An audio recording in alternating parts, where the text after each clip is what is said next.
In this video, we're going to practice some date and time functions.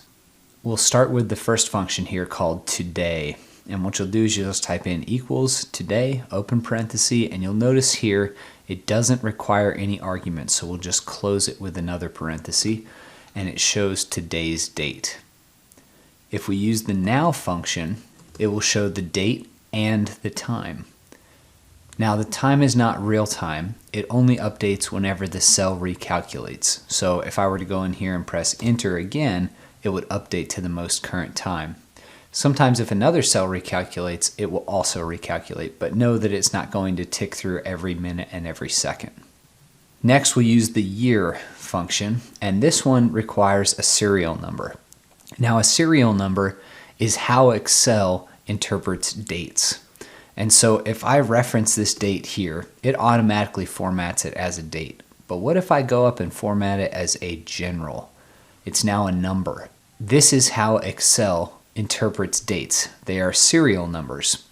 And so each day is an additional number on here. So if I say this plus 1, and then I format it as a date, you'll see it's tomorrow's date. And you'll notice that this now time keeps updating because another cell had recalculated.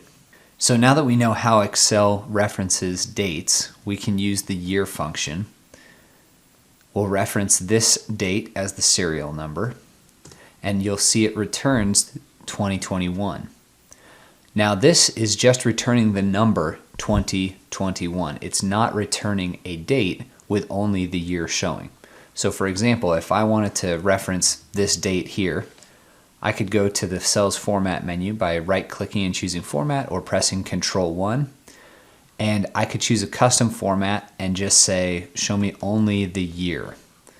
If I click OK, it shows 2021, but it is not the same as down here. If I reference this and say, is that equal to this, it returns false, because in this case, it is a date, but it's formatted to show only the year, whereas in this case, it's a number, 2021.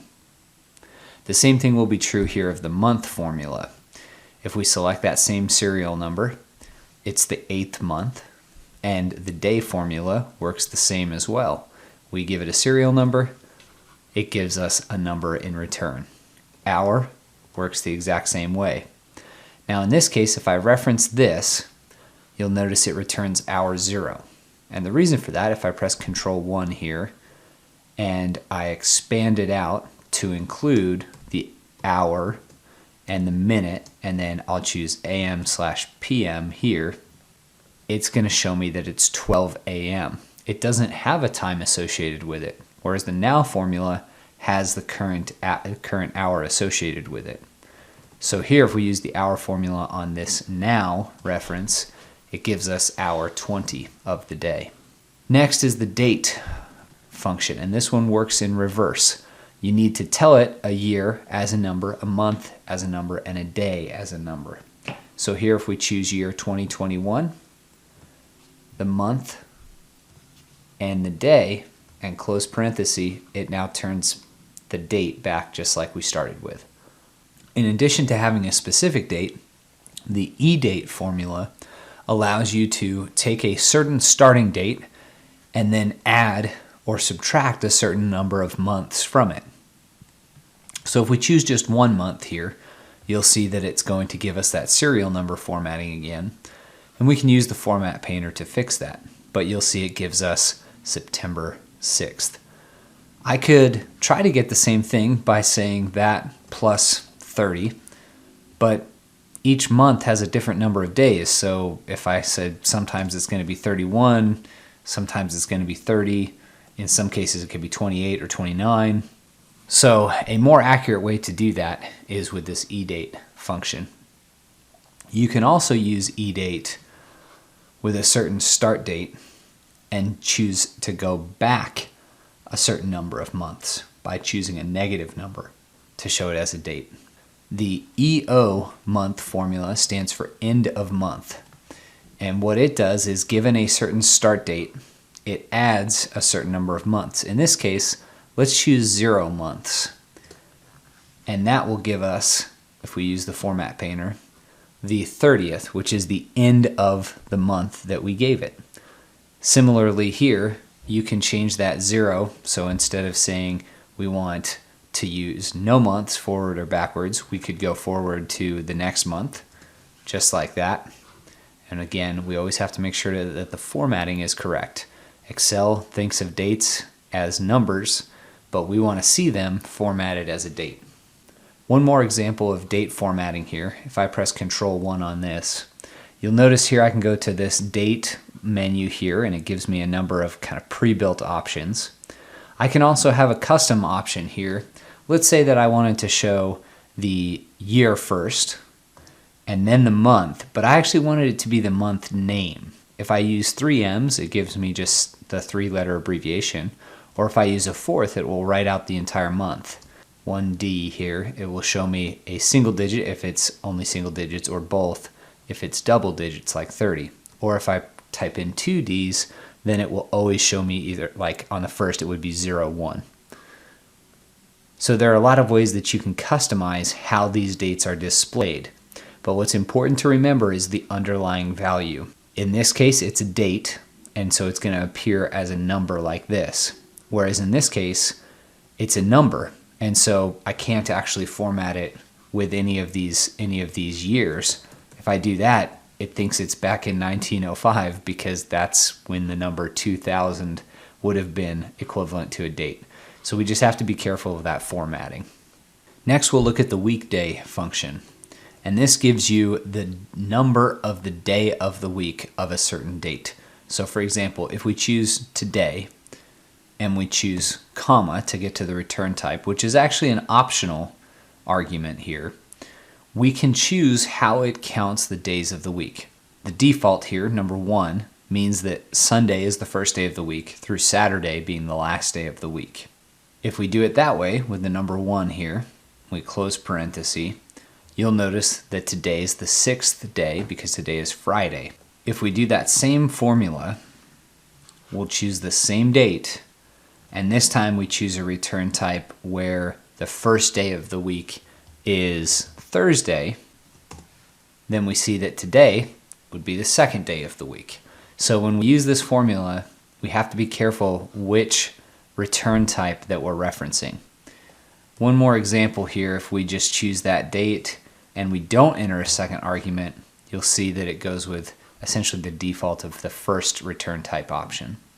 The week num formula tells you the number of week in the year.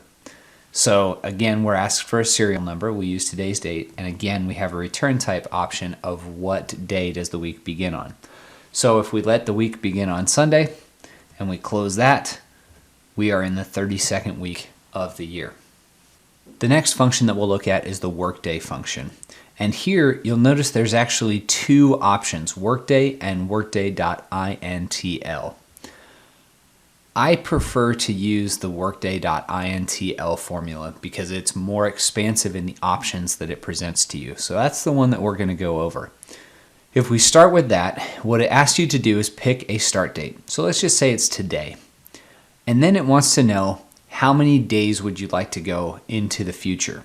And for purposes of this example, let's just choose 10 days. And what we're actually saying is we'd like to choose 10 work days into the future. And so tell me what date it will be after 10 work days. So let's say you had a project that was going to last for 10 work days and you start it on the 6th. We know we need 10 work days, but what date will that be? So here we have optional parameters that allow you to count which weekends there are. So for example, if you have weekends of Saturday and Sunday, that's the default option of 1. But you can also choose to have your weekend as any of these other days. But let's just choose the regular Saturday and Sunday option. And then the final optional parameter has to do with holidays.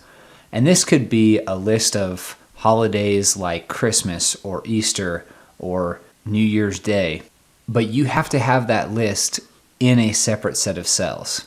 And the dates have to be the correct year on that list of holidays. You could also include a birthday, for example. We'll leave that one out of this for our example formula here. And when we press enter, you'll see that once we format paint this as a date, it tells us it's going to take till the 20th in order to make that work. Now, why does it take, if there are 10 business days, 10 work days, to go from the 6th to the 20th? That's certainly more than 10. Well, the reason is, if we look at a calendar here, the workday function is saying that from a number of workdays standpoint, we will get through 10 workdays here on the 20th because we're not counting each of the weekends, Saturday and Sunday. So that's a quick introduction into a number of different date and time functions. Now let's go through some examples of how we can use these in projects or potential work scenarios. The first example that I'll share is using the today function. Let's say that you have a report that has a number of days in it. And let's just say for this month, we start on the 1st of the month, and we just will add one day to it all the way down the list. And let's say that we wanted to highlight when we get to a specific day. So for example, we have sales, and we'll just use a random number between 100 and 1,000. And let's say we'd like to highlight which day we're on. Let's say for past days, it's an actual number, and for future days, it would be a forecasted number. So to make that differentiation here, we could select this range, click Conditional Formatting, choose New Rule, choose a formula, and we'll say where the value is true, where we'll just choose this top cell, but we don't anchor the row, is equal to today minus 1 to denote that that's the last day that we have actual data for. If we choose Format here, we'll choose a fill color. Let's just do a nice light yellow. We'll click OK, and you'll see here that yesterday, the 5th of August, would be the last day that we have actuals for. So that would be one example of how you could use the today formula. Another example of how you might use this information, let's say that you have some sort of analysis that needs to be done only on a certain day of the month. Let's just say the 15th. In that case, we could use a date function here. We could choose the year of today. So we'll say year of today, close the parenthesis, close it again for year. The month, we'll do the same thing. We'll nest that month formula of today. And then we'll say the day has to be the 15th. So we're at the 15th, and we'll combine this with the eDate function, make that our start date, and we'll go 1 month into the future. And now as we drag this down, you'll see that we just go to the 15th of each of those months. And let's say you wanted to see what day of the week that was. You could change the format here to include at the beginning maybe a name spelled out for the day of the week. And you can see that in this case, it would be Sunday, and then Wednesday for next month, and Friday, and so forth. So there's one option of how you could set yourself up with a schedule. The EO month function is useful if you have a dashboard, and let's just say that you have a starting date of the 1st of August again, so we'll say 8/1, and we want to now move to the end of that month.